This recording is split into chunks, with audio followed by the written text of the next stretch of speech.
నమస్కారం ADB news కు స్వాగతం. ముందుగా హెడ్లైన్స్. సహకార బ్యాంకు ద్వారా నాణ్యమైన సేవలు సద్వినియోగం చేసుకోవాలని కలెక్టర్ రాజర్షి షా సూచన. బ్యాంకు మహాసభలో అధికార యంత్రాంగానికి దిశానిర్దేశం.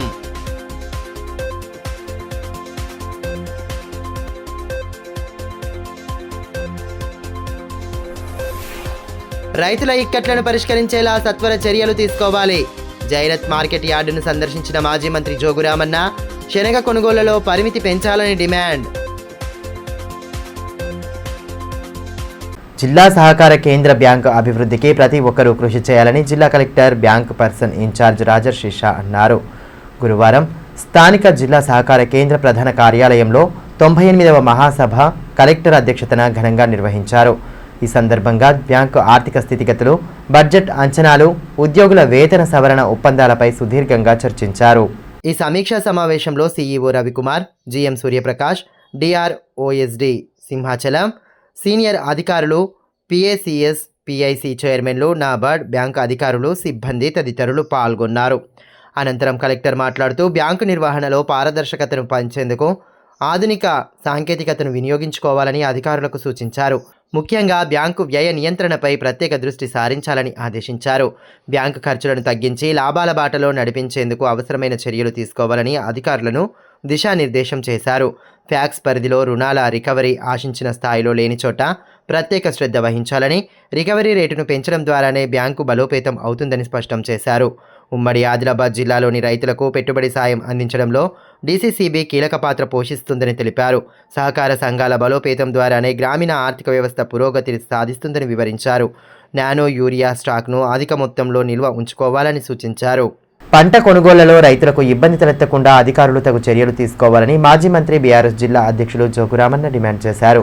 జైనత్ మార్కెట్ యార్డులో ఇటీవల శనగ కొనుగోలు ప్రారంభమైన నేపథ్యంలో గురువారం ఆయన మార్కెట్ను సందర్శించారు. స్థానిక నేతలతో కలిసి కొనుగోళ్ల ప్రక్రియను పర్యవేక్షించారు. అనంతరం రైతులు ఎదుర్కొంటున్న ఇబ్బందులపై అధికారులకు వినతి పత్రం అందించారు. ఈ మేరకు మాజీ మంత్రి జోగురామన్న మాట్లాడుతూ అన్నదాతలు పండించిన పంటను పూర్తి స్థాయిలో ప్రభుత్వం మద్దతు ధరతో కొనుగోలు చేయాలని అన్నారు. శనగ కొనుగోళ్లపై పరిమితులను విధించకుండా పండిన ప్రతి గింజను కొనుగోలు చేయాలని పేర్కొన్నారు. అదేవిధంగా అన్నదాతలకు ఎదురవుతున్న పలు సమస్యలను వెంటనే పరిష్కరించి వారికి ఎటువంటి ఇబ్బంది తలెత్తకుండా అన్ని చర్యలు చేపట్టాలని డిమాండ్ చేశారు. మరి మొన్న ప్రారంభమైన నిన్నటి నుంచి శనగలు కూడా కొనుగోలు చేస్తూ ఉన్నాం. మేము ఈరోజు ఒక రైతాంగానికి బీఆర్ఎస్ పార్టీ పక్షాన జిల్లా అధ్యక్షునిగా, మరి మా జైనత్ మండల బీఆర్ఎస్ పార్టీ నాయకుల పక్షాన మేము రైతులందరికీ ఒక విజ్ఞప్తి చేస్తాం. ఈరోజు ఖచ్చితంగా ఏదైతే శనగలు ఈరోజు 7 కుంటల 13 కిలోలు మాత్రమే ఎకరానికి తీసుకుంటున్నారు. గతంలో కూడా నేను కొన్ని సందర్భాలలో పంట దిగుబడి ఎక్కువచ్చినప్పుడు 10 కుంటలు కూడా కొనిపించినటువంటి దాఖలాలు ఉన్నాయి. ఇయ్యాల కూడా మేము ప్రభుత్వాన్ని డిమాండ్ చేస్తున్నాం. రేపు జిల్లా కలెక్టర్ గారికి కూడా మరి ఆదిలాబాద్ తాలూకా జిల్లా పక్షాన కలెక్టర్ గారికి కూడా విజ్ఞాపన పత్రం ఇస్తాం. జిల్లాలో నేరాల నియంత్రణకు పోలీసులు కట్టుదిట్టమైన చర్యలు చేపట్టారు.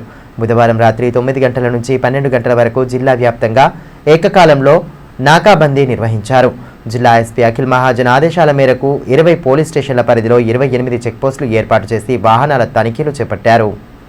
మహారాష్ట్ర సరిహద్దులో అంతర్జిల్లా సరిహద్దులతో పాటు పట్టణ ప్రాంతాల్లో ప్రత్యేకంగా తనిఖీలు నిర్వహించి చట్ట వ్యతిరేక కార్యకలాపాలు, అక్రమ రవాణాను అడ్డుకున్నారు.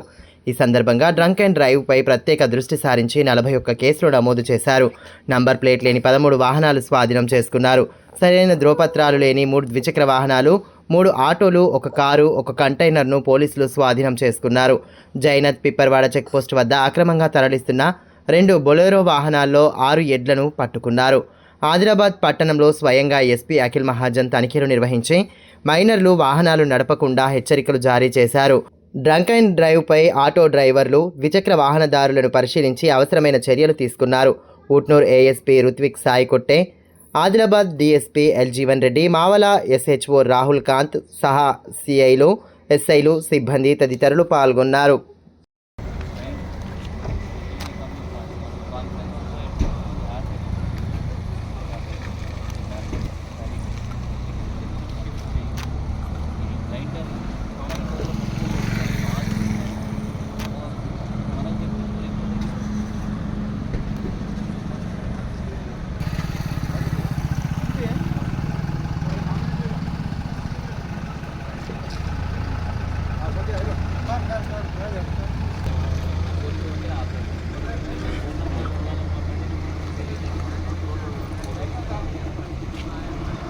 రైతులు ఎలాంటి అధైర్యానికి గురి కావద్దని, పండించిన ప్రతి గింజను ప్రభుత్వం కొనుగోలు చేస్తుందని Jainath market committee chairman Ashok Reddy తెలిపారు. గురువారం బేలా మండల కేంద్రంలో శనగ కొనుగోలు కేంద్రాన్ని మార్కెట్ కమిటీ డైరెక్టర్లు, నాయకులు, పిఏసిఎస్ అధికారులతో కలిసి ప్రారంభించారు. ఈ సందర్భంగా తూకం యంత్రానికి పూజలు నిర్వహించి తొలి రైతులు శాలువాలతో సన్మానించారు. అనంతరం Jainath market committee chairman Ashok Reddy మాట్లాడుతూ, ప్రభుత్వం ఆధ్వర్యంలో శనగ కొనుగోలు జరుగుతున్నందున రైతులు బయట మార్కెట్లో తక్కువ ధరకు అమ్ముకొని నష్టపోవద్దని సూచించారు. మద్దతు ధరకు ప్రభుత్వ కొనుగోలు కేంద్రాల్లోనే తమ పంటను విక్రయించాలన్నారు. ప్రస్తుతం ఉన్న కొనుగోలు పరిమితి 7 క్వింటాలను 10 క్వింటాలకు పెంచాలని ప్రభుత్వానికి నివేదిక పంపించినట్లు తెలిపారు. ఈ విషయంలో త్వరలో సానుకూల నిర్ణయం వచ్చే అవకాశం ఉందని, రైతులెవరూ అధైర్యపడవద్దని భరోసా కల్పించారు. జైనత్ మార్కెట్ బేలా సబ్ డివిజన్లో శనగలు కొనుగోలు కేంద్రాన్ని ఓపెన్ చేసినాం. కాబట్టి ఈ ఫస్ట్ 7 కుంటల 13 కిలోలు తీసుకుంటున్నాం. ప్రభుత్వం దృష్టికి 10 కుంటల కొరకు పంపించినాం. తొందరగా వచ్చేట్టున్నది. మరి ఆఖరికి ఈ ప్రతి రైతు దీన్ని వినియోగం చేసుకోవాలా.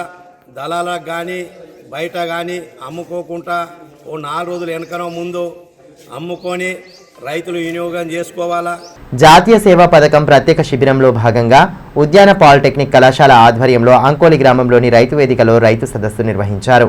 కార్యక్రమం ముఖ్య అతిథిగా పాల్గొన్న ఉద్యాన పరిశోధనా స్థానం శాస్త్రవేత్త డాక్టర్ ఎస్ మల్లేష్ ఉద్యాన పంటల ప్రాముఖ్యత, లాభాలు, ఆధునిక సాగు విధానాలపై రైతులకు అవగాహన కల్పించారు. దుర్గానగర్లోని మండల పరిషత్ ప్రాథమిక పాఠశాలలో లయన్స్ క్లబ్ ఆధ్వర్యంలో నిత్యావసర సరుకుల పంపిణీ కార్యక్రమం నిర్వహించారు. ఎండిఎం వర్కర్లు, స్కావెంజర్లతో పాటు తల్లిదండ్రులను కోల్పోయిన విద్యార్థులకు ఒక్కొక్కరికి 650 విలువైన వంట సరుకులను అందజేశారు. మొత్తం 10 మందికి 6,500 రూపాయల విలువైన సరుకులను పంపిణీ చేశారు. ఈ కార్యక్రమంలో లయన్స్ క్లబ్ అధ్యక్షులు మంద అశోక్, కార్యదర్శి దుర్గే భగవాన్ దాస్, డైరెక్టర్ కరీం అలీ నూరానీ, పాఠశాల ప్రధానోపాధ్యాయులు బండి స్వామి, డైట్ విద్యార్థులు పాల్గొన్నారు. ఈ సందర్భంగా మంద అశోక్ మాట్లాడుతూ సమాజ హితాన్ని కాంక్షించి విస్తృత సేవా కార్యక్రమాలు నిర్వహిస్తున్నట్లు తెలిపారు. సమాజ సేవలో లయన్స్ క్లబ్ ఎల్లవేళలా ముందుంటుందని స్పష్టం చేశారు. మహిళా సాధికారత దిశగా ఆదిలాబాద్ జిల్లా మరో ముందడుగు వేసిందని జిల్లా కలెక్టర్ రాజర్షిష అన్నారు. బుధవారం సాయంత్రం జిల్లా మహిళా సమాఖ్య సెర్ఫ్ సంయుక్త ఆధ్వర్యంలో స్థానిక కలెక్టరేట్ కార్యాలయం ఎదురుగా నూతనంగా ఏర్పాటు చేసిన ఆదిలాబాద్ మహిళా మార్ట్ ప్రారంభోత్సవానికి మున్సిపల్ చైర్పర్సన్ బండారి అనుషతో కలిసి ఆయన ముఖ్య అతిథిగా హాజరై ప్రారంభించారు. ఈ సందర్భంగా కలెక్టర్ మాట్లాడుతూ జిల్లాలోని మహిళా సంఘాలు తయారు చేస్తున్న సుమారు 30 రకాలకు పైగా నాణ్యమైన ఉత్పత్తులు ఈ మార్ట్లో లభ్యమవుతాయని తెలిపారు. పట్టణ నడిబొడ్డున ప్రధాన రహదారి పక్కనే మార్టును ఏర్పాటు చేయడం వల్ల వినియోగదారులకు నాణ్యమైన, ఆరోగ్యకరమైన వస్తువులు నేరుగా అందుతాయని ఆశాభావం వ్యక్తం చేశారు. ముఖ్యంగా ఆదివాసీలు తయారు చేసే ప్రకృతి సిద్ధమైన ఉత్పత్తులకు, అటవీ ఉత్పత్తులకు ఇక్కడ ప్రత్యేక ప్రాధాన్యత ఉంటుందని పేర్కొన్నారు. Made in Adilabad for Adilabad అనే నినాదంతో ప్రారంభమైన ఈ మార్ట్ భవిష్యత్తులో హైదరాబాద్లోని ఐఎంఎస్ బజార్ తరహాలో గుర్తింపు పొందాలని ఆకాంక్షించారు. అనంతరం మున్సిపల్ చైర్పర్సన్ మాట్లాడుతూ జిల్లాలో మహిళా సంఘాల ద్వారా తయారైన ఉత్పత్తులకు సరైన మార్కెటింగ్ సౌకర్యం కల్పించాలనే ఉద్దేశంతో ఈ వినూత్న విక్రయ కేంద్రాన్ని అందుబాటులోకి తెచ్చామని తెలిపారు. కేవలం ఉద్యోగాలకే పరిమితం కాకుండా మహిళలు వ్యాపార రంగంలోనూ రాణించడం గర్వకారణమని కొనియాడారు. కార్యక్రమంలో DRDO Ravinder, ward councillor Kalala Srinivas, మహిళా సమాఖ్య సభ్యులు లక్ష్మి, బృందన, మంజుల, స్వయం సహాయక సంఘాల సభ్యులు, అధికారులు తదితరులు పాల్గొన్నారు. షెడ్యూల్ కులాల యువతకు ఉపాధి అవకాశాలు కల్పిస్తూ ఆర్థికంగా బలోపేతం చేసేందుకు రాష్ట్ర ప్రభుత్వం ఎస్సీ యూత్ యాక్షన్ ప్లాన్ 2025-26కు సంబంధించిన దరఖాస్తు తేదీని పొడిగించిందని ఎస్సీ కార్పొరేషన్ ఈడీ మనోహర్ తెలిపారు. జిల్లాలోని ఎస్సీ యువతకు ఈ ఎలక్ట్రికల్ బైక్లు, ఆటోలు, సోలార్ పంప్ సెట్లను సబ్సిడీపై అందించేందుకు ప్రణాళికను రూపొందించిందని తెలిపారు. గతంలో ప్రకటించిన 24వ తేదీని పొడిగిస్తూ ఏప్రిల్ 2వ తేదీ వరకు దరఖాస్తులు చేసుకోవచ్చని సూచించారు. అదే మాదిరిగానే గతంలో ప్రకటించిన యూనిట్ల సంఖ్యను పెంచుతూ ప్రభుత్వం నిర్ణయం తీసుకుందన్నారు. వ్యవసాయ రంగం వారికి 21 నుంచి 60 ఏండ్లు, నాన్ అగ్రికల్చర్ సెక్టర్లో 21 నుంచి 50 ఏండ్లు, స్కిల్ డెవలప్మెంట్ విభాగంలో 18 నుంచి 35 ఏండ్ల వారు దరఖాస్తులు చేసుకోవాలని సూచించారు. ఆన్లైన్ దరఖాస్తు చేసుకున్న వారు హార్డ్ కాపీని ఎస్సీ కార్పొరేషన్ కార్యాలయంలో సమర్పించాలన్నారు.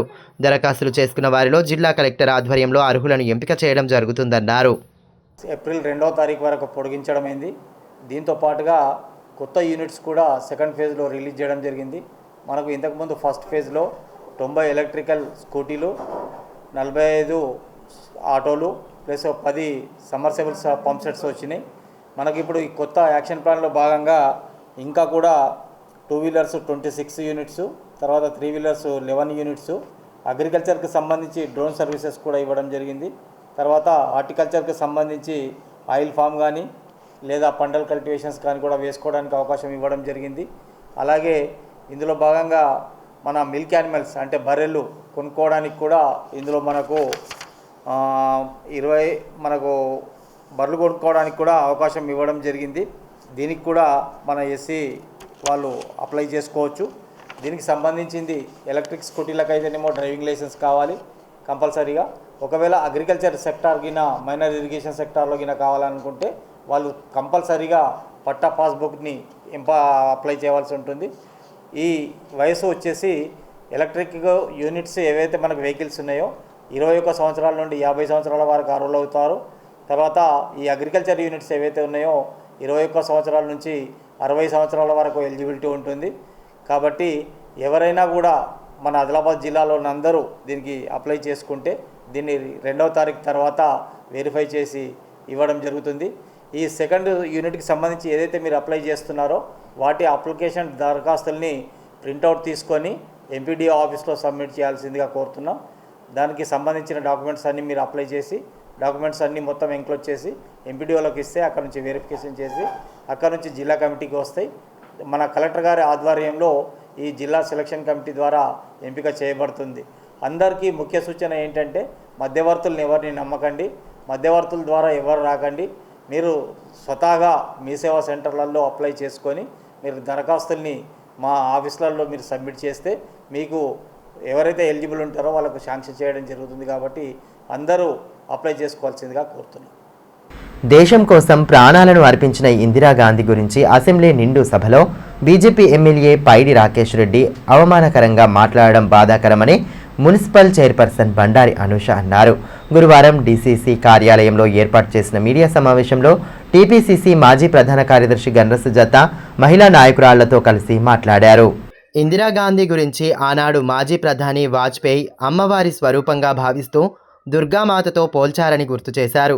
అదే పార్టీకి చెందిన ఎమ్మెల్యే మాత్రం ఇందిరమ్మ గురించి అవమానిస్తూ మాట్లాడడం తీవ్రంగా ఖండిస్తున్నామన్నారు. గాంధీ కుటుంబం మొత్తం దేశం కోసం సేవ చేస్తుంటే బీజేపీ నేతలు వారి పట్ల చిన్నచూపు చూడడం సమంజసం కాదన్నారు. తక్షణమే ఎమ్మెల్యే క్షమాపణ చెప్పాలని డిమాండ్ చేశారు.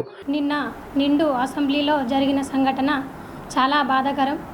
ఏదైతే మన దేశం కోసం ప్రాణాలు అర్పించిన మన ఇందిరాగాంధీ గారి గురించి మాట్లాడిన మాటలు చాలా బాధాకరంగా ఉంది.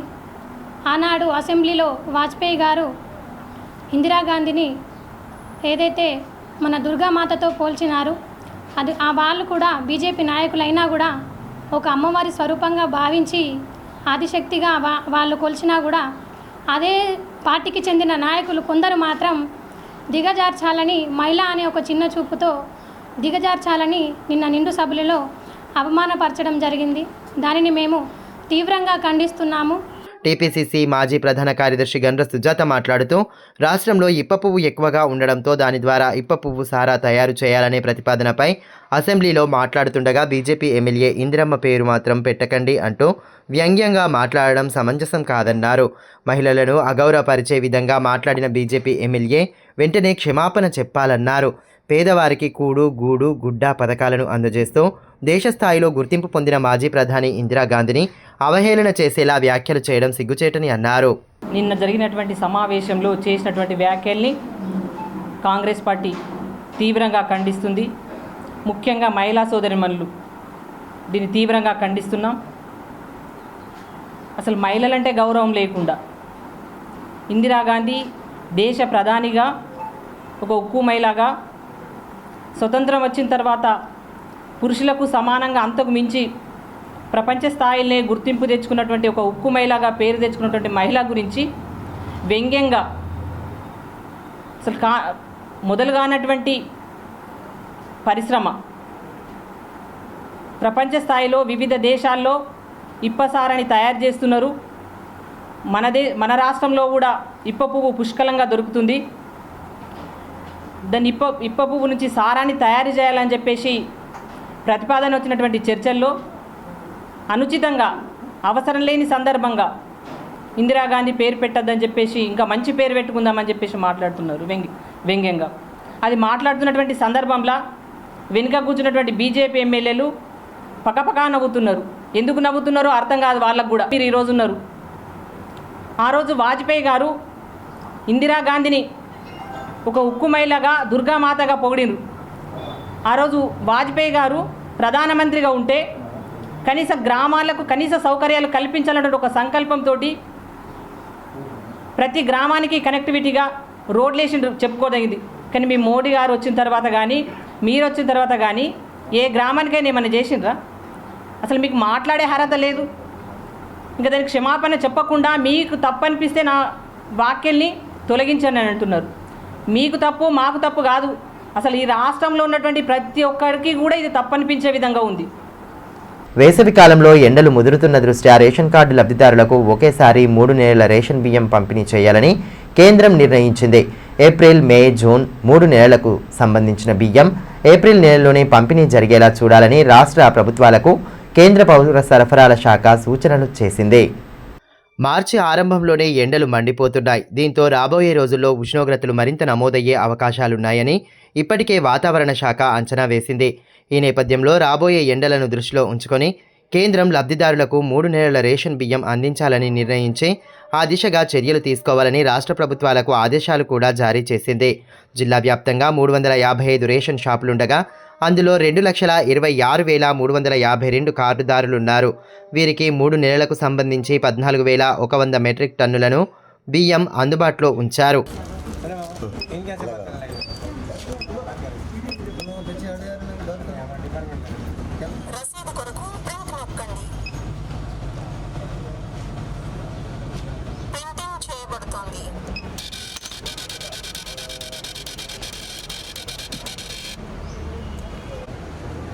డిఎస్ఓ నందిని మాట్లాడుతూ కేంద్ర రాష్ట్ర ప్రభుత్వాల ఆదేశాల మేరకు 3 నెలల రేషన్ బియ్యాన్ని ఒకేసారి పంపిణీ చేసేందుకు ఏర్పాట్లు పూర్తి చేశామన్నారు. ప్రజలు వేసవిలో ఎలాంటి ఇబ్బందులు ఎదుర్కోకుండా ఉండేందుకే ప్రభుత్వం ఈ ముందస్తు చర్యలు చేపట్టిందన్నారు. ఏప్రిల్ 1వ తేదీ నుంచి రేషన్ దుకాణాల నుంచి బియ్యం తీసుకోవాలని సూచించారు. లబ్ధిదారులకు 3 నెలల బియ్యం తీసుకునేటప్పుడు ఈపాస్ యంత్రంపై 3 సార్లు వేలిముద్రలు వేయాల్సి ఉంటుందన్నారు. అందరు ప్రజలకు తెలియజేయడం ఏంటనగా గవర్నమెంట్ 3 నెలల రేషన్ ఇస్తుంది కాబట్టి అందరూ కూడా రేషన్ షాప్లకు వెళ్ళి తమ బయోమెట్రిక్ ఇచ్చి రేషన్ డ్రా చేసి దాన్ని వినియోగించుకోవాల్సిందిగా కోరుతున్నాము. ఎండాకాలము చూసేసి ఎండాకాలం కాబట్టి ప్రజలకు ఇబ్బంది కాకుండా గవర్నమెంట్ పంపిణీ చేస్తుంది కాబట్టి అందరు సద్వినియోగం చేసుకోండి. మన ఆదిలాబాద్ డిస్ట్రిక్ట్లో టోటల్ నంబర్ ఆఫ్ రేషన్ 2,26,352. దానికి గాను 14,100 ఎంటీస్ ఆఫ్ రైస్ మేము డిస్ట్రిబ్యూషన్ చేయడానికి రెడీగా ఉన్నాము. అన్ని షాపుల్లో కూడా ఫస్ట్ కల్లా స్టాక్ వస్తుంది. మీరు ఫస్ట్ నుంచే వెళ్ళి బయోమెట్రిక్ ఇచ్చి మీ రేషన్ డ్రా చేయండి. ఆదిలాబాద్ బార్ అసోసియేషన్ ఎన్నికల ప్రక్రియ గురువారం ప్రశాంతంగా ముగిసింది. అసోసియేషన్ అధ్యక్ష, ప్రధాన కార్యదర్శులుగా ఎండ్రాల నగేష్, కేమ శ్రీకాంత్ విజయం సాధించారు. గత కొన్ని రోజులుగా అసోసియేషన్ ఎన్నికల సందడి కొనసాగుతోంది. నామినేషన్ల స్వీకరణ అనంతరం గురువారం పోలింగ్ జరపగా ఓటు హక్కు కలిగిన సభ్యులు తమ ఓటు వేశారు. అధ్యక్షులుగా ఎండ్రాల నగేష్ మరోసారి విజయం సాధించగా ప్రధాన కార్యదర్శిగా కేమ శ్రీకాంత్ తొలిసారి బరిలోనే విజయం కైవసం చేసుకున్నారు. నూతన సభ్యులకు న్యాయవాదులు శాల్వాలతో సత్కరించి అభినందనలు తెలియజేశారు. అసోసియేషన్ అభివృద్ధితో పాటు న్యాయవాదుల సమస్యల పరిష్కారానికి కృషి చేస్తామని పేర్కొన్నారు.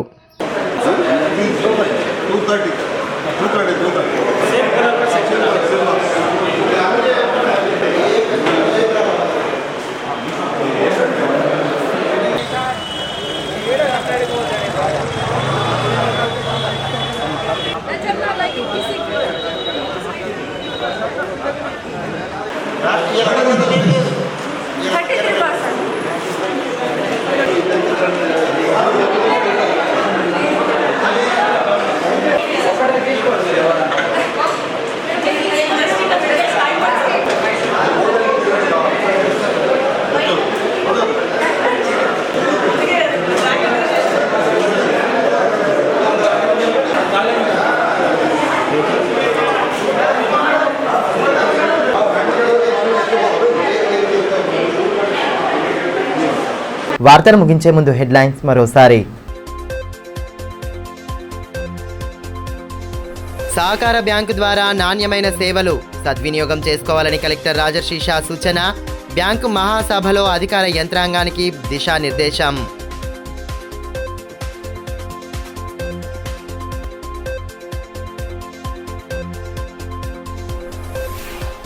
రైతుల ఇక్కట్లను పరిష్కరించేలా సత్వర చర్యలు తీసుకోవాలి. జైరత్ మార్కెట్ యార్డును సందర్శించిన మాజీ మంత్రి జోగురామన్న శనగ కొనుగోళ్లలో పరిమితి పెంచాలని డిమాండ్.